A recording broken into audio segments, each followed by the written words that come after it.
আসসালামু আলাইকুম। প্রিয় দর্শক, অন্য মঞ্চের আলাপচারিতায় আপনাদেরকে আমন্ত্রণ জানাচ্ছি। আজ আমাদের আলোচনায় উপস্থিত আছেন প্রখ্যাত সাংবাদিক, সিনিয়র সাংবাদিক জনাব মোস্তফা ফিরোজ।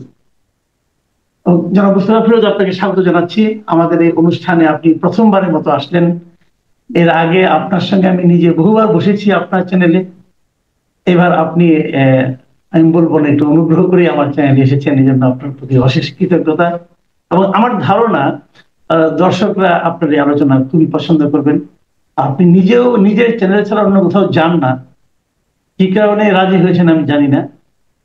আপনাকে অনেক কৃতজ্ঞতা। তো আমরা ধন্যবাদ। আপনারাও আপনার চ্যানেলকেও স্বাগত জানাচ্ছি। আসলে টক শোতে না যেতে যেতে আমি সম্ভবত টক শো মানে কথা বলাই আসলে ভুলে গেছি। আমি এখন বিভিন্ন পত্রিকায় প্রকাশিত রিপোর্টের উপরেই আমি একটু বিশ্লেষণ করি, রিপোর্টটা সামনে আনি আর সাথে সাথে অল্প অল্প বিশ্লেষণ। যাক, আবার নতুন করে আপনার আহ মানে কি বলে অনুগ্রহে আমি আবার টক শো শেখার একটা চেষ্টাটাও আমার এই চ্যানেলের মাধ্যমে শুরু হলো। না, অনুগ্রহ কেন বলছেন? যাই হোক, আপনি বলছেন আপনি এটা পুরোনো স্বভাব যে হাসি মুখে মানুষকে খোঁচা দেওয়ার। তো ভালো, আমরা খোঁচাটা নিলাম।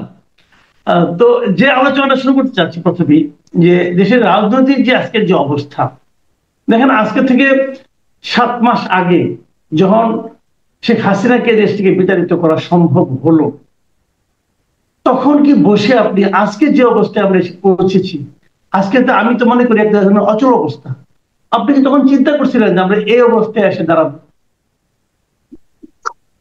না, আমার আসলে খুবই দুঃখজনক। মানে আমি খুবই একটা আশাবাদী হয়েছিলাম এই কারণে যে আমরা বলতাম সবসময় যে একটা তৃতীয় শক্তির কথা। তৃতীয় শক্তি আর খুঁজে পাইতাম না। আমরা বন্দী হয়ে গেছিলাম আওয়ামী লীগ, বিএনপির প্রচলিত রাজনীতির হাতের মধ্যে। এর বাইরে যখন কি একটা নেতৃত্ব দিল আমরা খুশি হইলাম যে ঠিক আছে, একটা নেতৃত্ব দিল, এটা ভালো একটা নতুন উন্মেষ ঘটালো। তার প্রেক্ষিতে তারপরে তারা, আমি ভাবলাম যে এই আন্দোলনকে সফল করতে গেলে তারা নিশ্চয়ই ওই বৈষম্য বিরোধী ব্যানারেই তারা সকল রাজনৈতিক দলকে সংগঠিত করবে, তাদের ভিতরে একটা লিয়াজো হিসাবে কাজ করবে এবং একটা গণতন্ত্রের উত্তরণ অর্থাৎ একটা ভালো নির্বাচনের দিকে নেয়ার জন্য তাদের আপ্রাণ প্রচেষ্টা থাকবে। কিন্তু দুঃখজনক ভাবে দেখলাম যে আস্তে আস্তে তারা নিজেরা বিচ্ছিন্ন হয়ে গেল। তারা নিজেরাই বললো যে না, আমরা নিজেরাই দল করব। আমরা নিজেরাই যখন দল করব, একটা দল করতে গেলে কিন্তু একটা তার লম্বা একটা ইতিহাস লাগে, তার লম্বা একটা ঘটনা প্রবাহ, অনেকদিন চর্চা করতে করতে সেটা আসে হুট করে। এবং এমন কোন ভ্যাকুয়াম কিন্তু ছিল না যেখানে একটা নতুন রাজনৈতিক শক্তি আসার মতন। তারপরও তারা যদি করতেই পারতো, রাজনৈতিক দল করা আর একটা হঠাৎ করে একটা মুভ করা। পৃথিবীর বহু দেশে আপনি দেখবেন যে ছাত্ররা, কৃষকরা, শ্রমিকরা একটা গণ অভ্যুত্থান করে ফেলে, ঘটায় ফেলে। বাংলাদেশের আমি বলবো যে মুক্তিযুদ্ধটাও আপনি যদি বঙ্গবন্ধুর ওই 7ই মার্চের ভাষণটা বাদ দেন, স্বাধীনতার পতাকা উত্তোলন, ইশতেহার পাঠ সবকিছু কিন্তু ঢাকা বিশ্ববিদ্যালয়ের ছাত্ররা করছে। ছাত্ররা করে যদি এখন বলে যে না, আমরা তো কিসের আওয়ামী লীগ, কিসের গিয়ে আমরাই আসল, বা তাজউদ্দিন আহমেদ যদি বলতো যে না, আমরাই প্রধান, সেটা কিন্তু হয়নি। মানে এটা হলো কি, আমি একটা ঘটনা ঘটাইতে পারি, কিন্তু আমি তো মূল একটা স্রোতের, অর্থাৎ গত 15 বছর ধরে বাংলাদেশের মানুষ যেভাবে নিষ্পেষিত হচ্ছিল, নির্যাতিত হচ্ছিল, তারা খুঁজতেছিল যে একটা মুখ, কেউ তাদের পক্ষ থেকে একটা ইয়ে খুলুক, মানে দ্বার উন্মোচন করুক, যে দ্বার দিয়ে একটা মুক্তি আসবে। সেই মুক্তিটা তারা ঘটাইছে। ঘটায় আনার পর তারা সেখানে থেমে থাকেনি। তারা নিজেরা যখন দল করতে গেল, তখন দল করতে গেলে তো তখন অনেকগুলো ফ্যাক্টর কাজ করতে পারে। সেই জায়গায় এসে আমার ধারণা যে তারা হুমড়ি খেয়ে পড়লো। এটার জন্য তাদের আরো অনেক দিন অপেক্ষা করার দরকার ছিল। আস্তে আস্তে কাজ করতে করতে ম্যাচুরিটি অর্জন করে তারপরে গেলে ভালো হতো। হুট করে একটা মব করে একটা ধরেন গণঅভ্যুত্থান ঘটানো আর রাজনৈতিক দল করে এমন কিছু ইস্যু নিয়ে আসলো, যে ইস্যুর সাথে আবার অনেকগুলো রাজনৈতিক দল প্রস্তুত না, তাদের সাথে একটা দূরত্ব তৈরি হলো। আমি মনে করি যে এই জায়গাটা একটা বড় ধরনের একটা ধাক্কা, এবং যার কারণে দেখবেন যে আপনি 5 তারিখের যে সমর্থন, এমনকি তারপরে যে বন্যার সময়ও তাদের প্রতি যে মানুষের যে আবেগ ভালোবাসা আমি দেখছি টিএসসি তে, এখন কিন্তু সেটা কিন্তু নিম্নমুখী। এবং এটা দিনকে দিন কিন্তু আরো নিম্নগামী হচ্ছে। আপনি বিভিন্ন ঘটনায় দেখেন যেখানে তারা ইফতার পার্টি করতে যাচ্ছে সেখানে গন্ডগোল। আজকে দেখলাম যে সিলেটের সমন্বয়ককে গ্রেপ্তার করা হয়েছে হত্যার চেষ্টার বিরুদ্ধে, ওখানে গন্ডগোল করছে। নাহিদ ইসলাম বরিশালে গেছে, গন্ডগোল। যেখানেই যাচ্ছে 10টা জায়গায়, যেখানে 10টা জায়গায় যদি যায় তার মধ্যে দেখা যায় যে 6টা 7টা 8টা জায়গায় গোলমাল চলতেছে। এগুলো তো ভালো লক্ষণ না, এটা তো আদর্শের লক্ষণ না। সেই আদর্শটা কোথায়? যে আদর্শটা ছিল যে সেই গণঅভ্যুত্থান, শেখ হাসিনার পতন। এখন নিজেদের মধ্যেই পদ ভাগাভাগি, ঠেলাঠেলি, কে কার পাশে বসবে না বসবে, গুতাগুতি চলতেছে। এগুলো তো সবই আমরা দেখছি পর্দায়, এগুলো তো আর কোনো কিছু না। পদ বিন্যাস করে তারপরে দল করতে হয়, এইভাবে হয় না।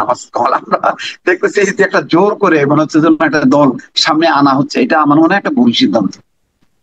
এটাই আপনি নিজেও দেখেন, আমি নিজে কিন্তু মাঝে মাঝে চিন্তা করি এই যে একটা নতুন একটা দল হলো, দলটা গঠন হলো আজকে, এখন 1 মাস হয়নি, কিন্তু এরই মধ্যে দেখেন এদের কাছ থেকে কিন্তু আমরা এমন কিছুই একটা পাইনি যার উপর নির্ভর করে আপনি ভরসা করতে পারেন যে হ্যাঁ এরা অনেক দূর যাবে। অথচ এর মধ্যে কিন্তু সিরিজ অফ এরর, একটার পর একটা কিন্তু বিতর্ক তারা তৈরি করতে শুরু করেছে। এমনকি সামান্য একটা ঘটনা, যে আসিয়ার জানাজায় যাবে, সেখানেও কিন্তু তারা বিতর্ক মানে বেশ কয়েকটা বিতর্ক দিয়ে আসে। সর্বশেষ তারা বিতর্কে জড়ালো কি আর্মিকে নিয়ে, যে আর্মিকে যেমন এটাকে কেন্দ্র করে একাধিক যে আপনার ফেসবুক স্ট্যাটাস দেওয়া, এইগুলো নিয়ে এই যে আর্মির সঙ্গে যে মুখোমুখি করে দেওয়া, আর্মির সঙ্গে যে একটা বিতর্কে জড়াই পড়া, এটাকে নিয়ে আপনার মূল্যায়নটা কি? দেখেন, এটা তো মানে খুবই দৃষ্টিকটু ব্যাপার হচ্ছে। যে দেখেন, আমরাও যখন নাকি ঢাকা বিশ্ববিদ্যালয়ে পলিটিক্স পড়ছি, মধুর ক্যান্টিনে পড়ছি, আমার অনেকদিন আমি তখনকার ডাকসুর জিএস জিয়াউদ্দিন বাবলু, ভিপি আখতারুজ্জামান, মাহমুদুর রহমান মান্না, ওনারা অফিসে যাইতেন রিক্সায় করে। সেই রিক্সার সঙ্গে কখনো কখনো আমি হইতে পারছি। তাদের জীবন যাপন চাল চলন ছিল একেবারেই অন্যরকম। আমরা পরের ধাপের যে রাজনীতিটা দেখলাম, একটা ভয়ঙ্কর একটা রাজনীতি দেখলাম, যে ছাত্র নেতাদের ভোগ বিলাস, তাদের টাকা পয়সা, তাদের যে মানে ক্ষমতার দৌড়। আমরা তার বিপরীতে আমরা একটা চিন্তা করলাম যে হাসনাত আব্দুল্লাহ এবং নাহিদ ইসলাম, তারা খুবই ভোলা ভালা সাধারণ টাইপের, একদম ভেতর নিচ থেকে তারা উঠে আসছে। কিন্তু পরবর্তীতে আমরা দেখতেছি যে ওই যে হেলিকপ্টারে করে ত্রাণ বিতরণ 21টা জেলায়, কেন ত্রাণ বিতরণ? সিট কি বলে খালি ছিল, আমি উঠে পড়লাম কেন? সিটে তো মানে এরকম কেন? তারপরে তাদের যে গাড়ি ঘোড়ার যেগুলি দেখা যাচ্ছে, এইগুলি তো সেই এই রাজনীতি তো আমরা দেখছি, এগুলি তো আমাদের ভালো লাগে না। এই জন্য তো আমরা নতুন কিছু খুঁজতেছিলাম। সেই খোঁজাটা আমি কিছু পাইতেছি না। যে এমন একটা মানে আমি ধরেন আমি সিদ্ধান্ত নেব যে আমি একটা নতুন একটা আদর্শ, নতুন একটা এতে যাব। তো আমি যখন দেখছি চোখের সামনে এই দৃশ্যগুলো, তখন আমি কিভাবে আকৃষ্ট হবো? তাহলে তো আমার ওই প্রচলিত যে রাজনৈতিক দলগুলো আছে তো সেখানেই থাকবো। আমি নতুন জায়গায় যাব কেন? কি কারণে যাব? তারপরে সত্যি কথা বলতে কি আপনাকে আমি বলি, 5ই আগস্টের যে ঘটনাটা আমি পছন্দ করছি, সেটাকে একটা উৎসব মনে হয়েছে। তখন আপনি বঙ্গবন্ধুর বাড়ি ভাঙছেন, এইটা ভাঙছেন, তার ভাস্কর্য ভাঙছেন, সবকিছু করছেন। আপনি 5ই ফেব্রুয়ারির এই ঘটনাটা আপনি কিভাবে সাপোর্ট করলেন? আপনি এই মবটা কেন তৈরি করলেন?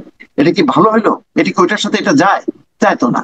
আপনি করে ফেলেন একটা গভর্নমেন্ট, সিটিং গভর্নমেন্টের সামনে, চোখের সামনে পুলিশ সেনাবাহিনীর সামনে আপনি বুলডোজার দিয়ে ভাঙতেছেন। 32 নম্বর 32টা জেলায় আপনি এই ভাঙচুর করলেন, সরকার নীরব থাকলো। তাহলে সরকারের আর অস্তিত্বটা থাকলো কোথায়? তাহলে সরকার, আপনি যেটা বলছেন না, আসলে সরকার কে চালাচ্ছে? সরকার তো চালানোর কথা এই ছাত্রদেরই। তারা সরকারকে সাপোর্ট করবে, তারা রাজনৈতিক দলগুলোকে সাপোর্ট করবে একদম স্বেচ্ছাসেবকের মতন করে। তখন না আমি আস্তে উদ্বুদ্ধ হব যে না, এরা তো শুধু বিপ্লবী করে নাই, এরা তো মানে দেশের আবার রিবিল্ড করার ক্ষেত্রে একটা অবদান রাখতেছে। এখন দেখি সবার সাথেই তাদের বিরোধ। এইভাবে তো মানে কি হচ্ছে যে আমাদের একটা স্বপ্ন, সেই স্বপ্নটা একটা ভেঙে যাচ্ছে। এবং এই স্বপ্নটা ভাঙা মানে কি? আমি তো তখন এখন সত্যি কথা বলতে কি, এখন যা আপনি বললেন, আমি বিভিন্ন চ্যানেলে যাই না এই কারণে যে আমি এত বেশি হতাশ যে কি বলবো, কার জন্য এই 2, 2.5, 3 বছর ধরে একটা নতুন কিছুর জন্য আন্দোলন করলাম। নিজে মানে অবস্থান থেকে আমি ভিডিও করে করে একটা ফ্যাসিবাদের পতন ঘটালাম নতুন একটা দৃশ্য দেখার জন্য। সেই দৃশ্যটা তো আমি দেখতে পাচ্ছি না। নতুন যারা আসলো তারা হতাশ করলো, পুরনো যারা আসবে তারা কি করবে আমি এখনো জানি না, কারণ পুরনোদের ইতিহাসও তো ভালো না। তো সুতরাং নতুনরা যদি একটা পরিবর্তন ঘটাইতে পারতো, তারা রাজনৈতিক দল একটা প্রেশার গ্রুপ হিসেবে, যেমন আমরা প্রেশার গ্রুপ হিসেবে কাজ করি, তেমনি তারাও যদি একটা প্রেশার গ্রুপ হিসেবে যদি কাজ করতো ভালো হইতো। কিন্তু তারা এখন হয়ে গেল একটা আধা সরকারি দল। বিভিন্ন জায়গায় দেখা যাচ্ছে যে থানায় তারা, ভূমি অফিসে তারা, বিভিন্ন জেলা প্রশাসনের অফিসে তারা, হাসপাতালে যাচ্ছে, হাসপাতালের তত্ত্বাবধায়কের রুম বন্ধ করতেছে, ওখানে জজকে বলতেছে যে তুমি ভাগো, তারপরে ডিসি কি হবে, এসপি কি হবে। নো, এটা তো তাদের কাজ না। এইসবের মধ্যে মানে তারা একটা ক্ষমতার অংশীদার হওয়াতে এবং আধা সরকারি একটা অবস্থানে চলে আসাতে আমি মনে করি যে এটা একটা ডিজাস্টার হচ্ছে। এবং শুধু মানে আগামীতে যে একটা নতুন শক্তির উন্মেষ হবে, অভ্যুদয় ঘটবে, সেই স্বপ্নটা কিন্তু আর দেখা যাচ্ছে না। এবং সর্বশেষ তারা যে আর্মির সঙ্গে মুখোমুখি অবস্থানে গেল, আর্মি চিফকে নিয়ে কথা বললো, এইটা কি আপনি কিভাবে দেখবেন? এটা কি ঠিক? এটা তো সাংঘাতিক গরিব অপরাধ, অন্যায় করছে। আমি তো মনে করি যে ওই প্রতিষ্ঠানের এমনিতেই মানে মানে এই লেভেলে তো মানে ডাকা উচিত হয়নি। তারপরও তার একটা উদারতার সাথে বিভিন্ন বর্তমান পরিস্থিতি, আইন শৃঙ্খলা, সামনের একটা পরিবর্তন, নির্বাচন, এগুলো নিয়ে যেহেতু তারা মানে 5 তারিখ থেকে তারা সিভিল অ্যাডমিনিস্ট্রেশনের সাথে, প্রশাসনের সাথে তারা যুক্ত হয়ে গেছে, এখন তাদের এটাকে তো অস্বীকার করা যাচ্ছে না। তারা তো আর ডিকটেট করতেছে না, তারা তো বলতেছে না যে তুমি এটা করতে পারবা না, ওইটা করতে পারবা না, সেটা তো বলতেছে না। তো একটা তারাও মনে করতেছে যে দেশের আবার একটা পরিবর্তনে তাদের একটা হয়তো ভূমিকা আছে, সেই হিসাবে হয়তো বিভিন্ন রাজনৈতিক দলের সাথে কথা বলে। কিন্তু দেখেন এখন পর্যন্ত কোনো আমি তো নিজে জানি যে অনেক রাজনৈতিক দলের নেতারা গেছে, কথা বলছে, কিন্তু ওই কথা ওখানেই রয়েছে। এমনকি আমাদের সাথে ব্যক্তিগত আলাপচারিতার ক্ষেত্রেও তারা কথা বলার ক্ষেত্রে খুব সাবধানে কথা বলছে, ডিটেলস বলেনি। কিন্তু আসনাদ আব্দুল্লাহ এবং সার্জিস আলম তারাই নিজেরাই আগ্রহ করে মানে গেল যে এমন একটা মানে তথ্য দিল যে তথ্যের সাথে আর মিলতেছে না। তাদেরই যে সহকর্মী সার্জিস আলম বলতেছে যে না, এটা তো মানে আমরা আগ্রহ প্রকাশ করে গেছি, অ্যাপয়েন্টমেন্ট মানে মানে বৈঠকে বসতে চাইছি বলে আমরা গেছি, আমাদেরকে ডাকেনি, ডেকে বলেনি যে না এই পুনর্গঠিত আওয়ামী লীগ নির্বাচন করবে এবং আসন ভাগাভাগি যেটা কথাটা বলছে, এটা তো একেবারেই বলছে যে মানে এই ধরনের আলোচনা, পুরো আলোচনাটাই বলছে যে এটা মানে ইনফরমাল। ইনফরমাল আলোচনাটাকে নিয়ে এসে একেবারে মনে হচ্ছে যেন মানে আর্মি একটা মানে কোন একটা ষড়যন্ত্রের অংশ কাজ করতেছে, সেনা প্রধানকে এভাবে বিতর্কিত করা, এটা একেবারেই মানে মানে একটা এমন একটা পরিস্থিতি করলো, এটা কোনো রাজনৈতিক দল দেখবেন যে আমি বিশ্বাস করি যে সাপোর্ট করবে না। কারণ এটা যেটা নাসিরুদ্দিন পাটোয়ারি বলছে যে এটা শিষ্টাচার বহির্ভূত একটা কাজ হয়ে গেছে।